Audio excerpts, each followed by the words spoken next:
Hey, the world's full of fantastic music. Each month, we explore an album of significance, its roots, how it makes us feel, and then banter about its influence and staying power. Join us on our journey as we dissect, discuss, and discover some of the world's greatest albums on The Sonic Collective. Hello, everyone out there in Collective Land. I'm Scott G, and I'm here with the rest of the Sonic Collective crew, Darren, Alan, and Scott C, and this is our review for March 2021. This is the last pick for our round of country albums, and I picked Need You Now by Lady A, formerly known as Lady Antebellum at the time of this recording. We'd gone through both some male and female artists that dug deep into the history of country music, and we do a lot of reviews of pop, rap, and rock here, and it gives us the evolution of those genres. I thought picking this more contemporary album would let us see where things have gone here as well. Also, country has a long history of duets and groups, so I wanted to get in some good harmonies as well, too, and mix it up. But for my thoughts on the album, I'm going to follow tradition and reserve a spot at the end. I will throw it over to Alan. All right, thanks, Scott. Need You Now by the artist formerly known as Lady Antebellum, now just Antebellum.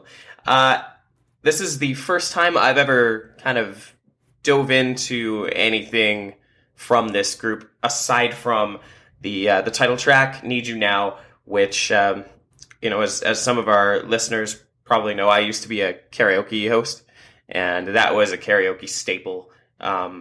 That was a song that people often used to sing, especially because it's one of the better male-female duets. So I became overly familiar with that song through my karaoke days. But everything else on the album was brand spanking new to me. So I gave it a few listens through, and it sort of grew on me the more I listened. But I kind of went in with pretty high expectations of this because being an album released in, I think it was 2010, I fully expected them to have the, just the production value was going to be really high and a poppy sort of mix. And, I was not surprised to find that it totally was. I mean, the guitars sounded really punchy and the vocals were mixed perfectly. Very much has a pop sensibility to this album, which I think definitely kind of gives it a far more widespread appeal to listeners. So, Scott, as you mentioned, there's a ton of male-female harmonic dynamics here, and I think that's one of my favorite things about this album, honestly. I'm a sucker for male and female vocals harmonizing because they're usually in different octave ranges, and yeah, I don't know, it makes magic to my ears. Some standout tracks for me. I'm more of a fan of the fast-paced stuff generally with all the artists we review, and in this case, that's not really the exception here. Our Kind of Love I found was a super fun, kind of bouncy one. Perfect Day got stuck in my head all the time, and a song called Love This Pain was good too. Lyrically, they go really deep on the emotive side of things. Like their songs are completely relatable on an emotional level. So yeah, just overall, I really liked it. Let's see, I'm just checking my notes here. I think one Entertainment Weekly journalist said that they're probably most successful when they keep to their moody minor key stuff. And, their moody minor key stuff is really good, but for my money, I kept going back to their fun songs afterwards, just because I think that's just kind of my nature. But overall, I was pleasantly surprised by how much I enjoyed this album. I thought it was really good. So I'm going to stop yammering on here, and I'll throw it over to Scott Coates. Well, we have completely different experiences. I had never heard of Lady A, but then I realized I had heard Lady A, the title single, right? I realized that I had heard that, but that's about where the catchiness went off for me. So yeah, I went into this with no knowledge of it, and it just did not sit right with me. And I tried numerous times, and I don't think it's that far off a Shania Twain album either, who I don't mind a Shania Twain album, but I just mean kind of in the super tight production. So, I mean, Need You Now, obviously familiar, really catchy. Like I could have that on in the background and be okay. But then as I just went through it, like American Honey just almost made me sick to my stomach. I felt like Stars Tonight was just trying really hard to cover all of the music genres and markets. So it kind of reminded me of seeing Celine Dion play Highway to Hell on YouTube once and turned my stomach a bit because I really heard Stars Tonight. And I just thought, I imagined the writers and the producers just thinking, okay, how can we cross over and go top 10 on 6 different types of charts? Overall, it was just too polished. There's nothing wrong with it. And I can see how it was a massive album and a massive hit, but it's just a bit too sappy. It's too produced. It's too polished. All the vocals are perfect. And all of that then just renders it kind of neutral to me. It kind of reminds me of the Mutt Lange effect, like one of the greatest producers. But once he dials in a sound for a band, that's it. The entire album sounds just like that. So I sort of felt where for many, the great production and how polished everything is actually a detractor to me. And it just kind of made it go a bit stale, get a bit weak, and just sound the same all the way through. So it was just rendered itself a bit neutral. So something that isn't actually bad, that just to me sounded bad because of how slick it is. So Darren, how about you? Yeah, I'm actually right bang on with you there, Scott. You listen to it, and yeah, I did recognize the first song. It was everywhere when that song came out. I actually didn't know it was them until Scott picked it. I was like, oh, I think I've heard of that band. And then, of course, when I heard that song. Yeah, I mean, this group really, we try and pick the albums that, probably were influential or groundbreaking, whether that be in, I guess, record sales or style. I felt like something like this slipped through our cracks. And we don't know it necessarily until we really review them. But I agree. This is just, get another stick of pop bubble gum out of the pack and put it in your mouth, because that's exactly what this is. Now, everybody likes pop at some level. We all make fun of it, make fun of the auto-tune, stuff like that. But you mentioned Shania Twain earlier and Mutt Lange, who, produced them and ended up marrying him. But really, I mean, I remember liking those albums. We live in Calgary, Alberta here. This is a country music town, especially during the Calgary Stampede. Not necessarily that we are, but you hear those pop albums all the time. So I get it. But I don't see Lady Antebellum, Lady A, advancing the style in any way. There's no change. It just sounds like the band that was out before them. Talented musicians and pop, and I can see why people love this album, but I think, we got 4 guys that came into this, not maybe the highest up on country. I think Scott G had a little more experience in country, but this album's not going to do it for me. I would rather prefer Shania Twain. And I like some of the stories. Hillary Scott, the lead singer, I like, she tried out for American Idol twice and didn't even make it into the judges, basically kicked off, and she did all right for herself. So I always like those stories of success. Yeah, I like that. The name, they changed it from Lady Antebellum, Lady A, to be sensitive about the ties to what would be an antebellum house, which was basically the big houses that were built during the slavery times. So they didn't. I don't think they have any association or any racism in their past. It was just I think the story was roughly that we need a name. What's cool? We call Lady something, and they were literally visiting an antebellum house or something. Like, yeah, Lady Antebellum. Didn't really think about it. But the crazy part of that story is now with the Black Lives Matter movement that just happened last year, they decided to change their name, and they changed it to Lady A, which is already used by a black artist in Seattle. And then now they're in this court fight. Like, it's brutal. Like, so basically they made it worse. And then they fought her because she was like, well, you're stolen my name. And she's like, well, give me a few million then, or something like that. And maybe she's asking for a bit much, but if they're fucking her around. Like, why not? And so sure enough, they're all lawyered up now. And I think it's still to be determined what's going on there. But I thought that was a hilarious move, trying to be sensitive and then just basically stole a black woman's name. So artist name. So yeah, craziness. Yeah, like I said, the songs are okay. They're good, seem like good musicians. It's really produced stuff. If you like country music, you just fit into anything, so it's fine. But it's just there. It's just toast.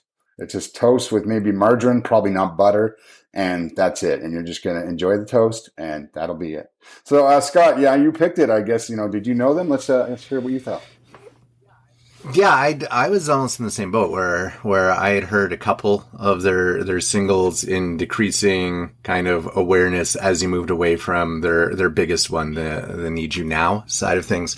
A couple things you guys said really stood out, right? Like the comparison to Shania Twain made sense to me because she's a very safe pick as well too. It was obvious there was a very manicured image from the very start on her side of things, and very little actually called out to me on this album too. When I was doing my initial listens through, I was listening for anything that would be a gotcha.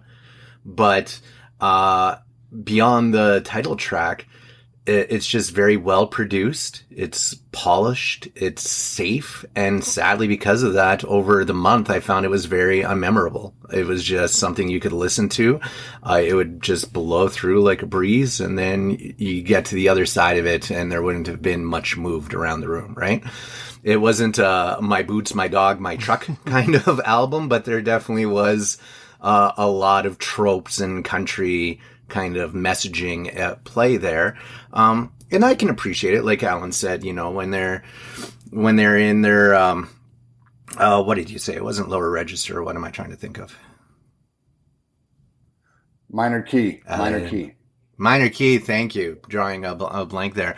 A lot of their stuff really appealed to me. And that was America Honey was really poppy and gets stuck in your head. But I didn't like Hello World. Stars Tonight, the guitar seemed out of place in contrast to their voices and stuff like that. Like when Scott was like, they're just trying to throw everything in and just stick it to the wall on every chart that they could. Yeah. And, something about a woman. I was like, what? It's, it's got a little country bomp to it, but I'm just like, this isn't a really great song either.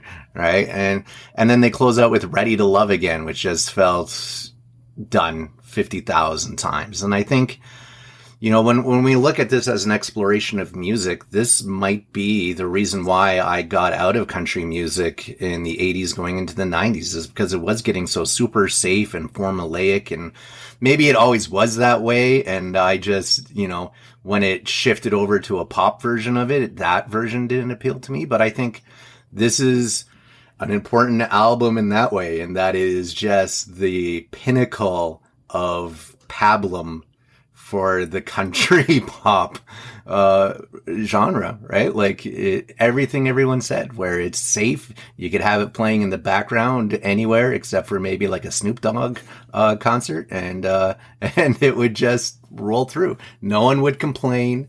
People would tap their feet, and then they would go about their day. Never, they wouldn't Shazam it or anything like that. It would just flow through. So that's kind of my opinion of it. It was like, yeah, that was a month with this album, and it's got a great lead track.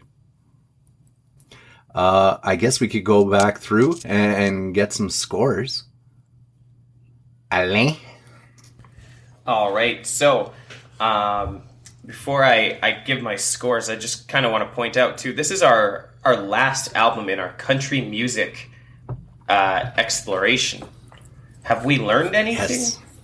Because it's a good question. What I've observed, we started off with Dolly, and I believe one of our comments back then was that it was not as polished and produced as one would expect, and so because of that, like her vocals had to be on point.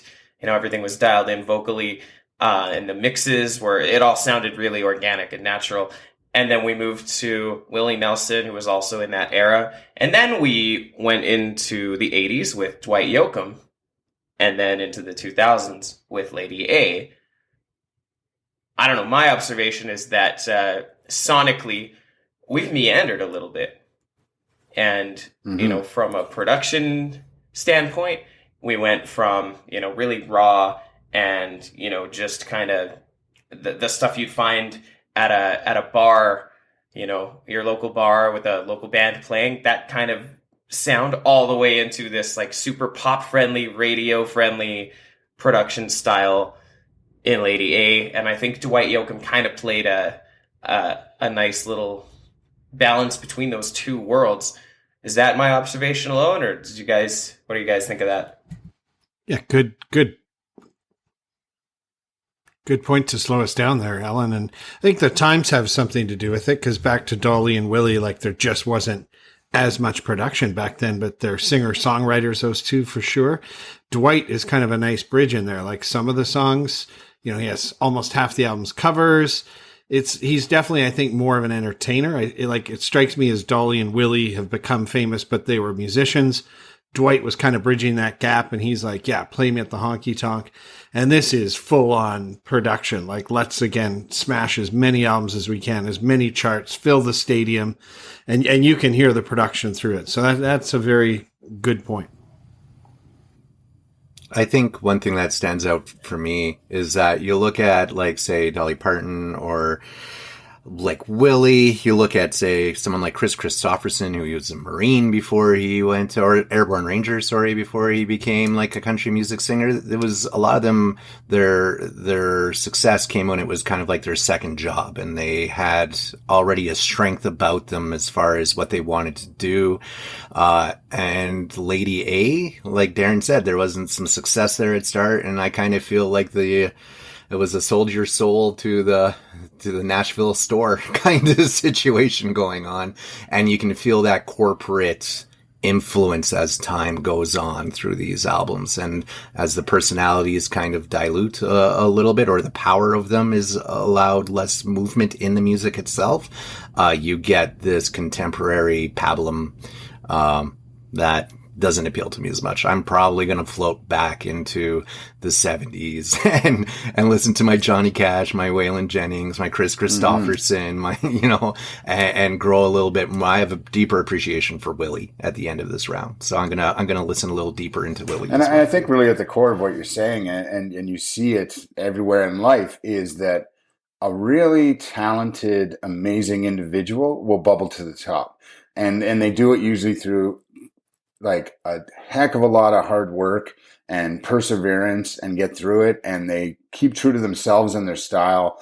And they're just that talented that they can develop it. And that's Dolly, and that's Willie. And I think that's even Dwight Yoakam, even though maybe a little safer, maybe not quite in that same level as the other two, but it was a new type of sound. It was a little bit more rock, and he was almost going back to some kind of honky tonk and older sounds, but modern, how do I say that? Modernizing it. Wow, that was a tough word for me this morning.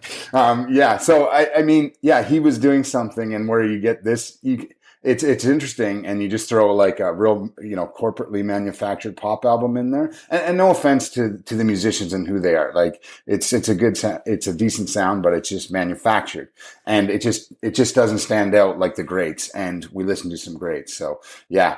So I enjoyed the country music round here.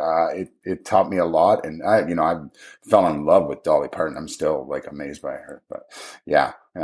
So sorry, let's pop it back to scores. So Alan, back to you. All right. Yeah. Thanks for letting me throw that segue in there. Mm-hmm. So Lady A, this album, again, I sort of like that poppy sound to it, because I didn't cut my teeth on country music. So for me, this is more palatable. So overall, I'm actually going to give the album a 4 out of 5. I thought I actually did like how, clean and polished and overproduced it sounded to my ears. I would probably give it around a 3 for recommendation. I don't think this is necessarily going to be one of those albums we look back on 20 years from now and think, man, that's a classic, but it's enjoyable. So yeah, recommend it, 3 out of 5, and influenced my tastes. Again, not super influential. I'd say 2 or 3, maybe. I'll be generous and say 3. Because I don't know that this album really sounds all that much different from country music of its 2010s contemporaries, that overproduction style and pop sensibility seem to be kind of par for the course in this particular era of country music. Okay. And Scott Coates, influence, I'm just giving it a 1 because, it did influence me. I'd give it a 1 for recommend and 1.5 overall. And again, not because it's a crap album. Like it's just so slickly produced and so full and perfect kind of that it just renders itself neutral to me. How about you, Darren? Yeah, it's kind of like The Simpsons, right? You're not garbage, you're just garbage compared to Krusty, right? I'm kind of right in between you guys, but I agree. This is just a voice in a crowd. So influence, 1, I don't think it influenced anybody, nor was it going to groundbreak anything. Recommend, I'll go a 2. If you like country music, it is a nice album. And if you like country pop and you listen to the country radio, you'll like it, but it's not going to blow your mind. Overall, I'm going to give it a 2.5 because I do appreciate it was a monster album and that was a monster hit. It did well in the pop charts. So I'm just going to give it right in the middle to be generous to it. But that's it for me. Yeah, I kind of land with you guys on that. Influence, I'm putting a 1.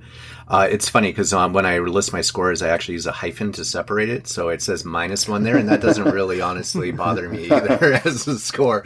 It's really an example of why I got out of country music. I wasn't ever 2 feet into it, and this kind of album really pushed me out.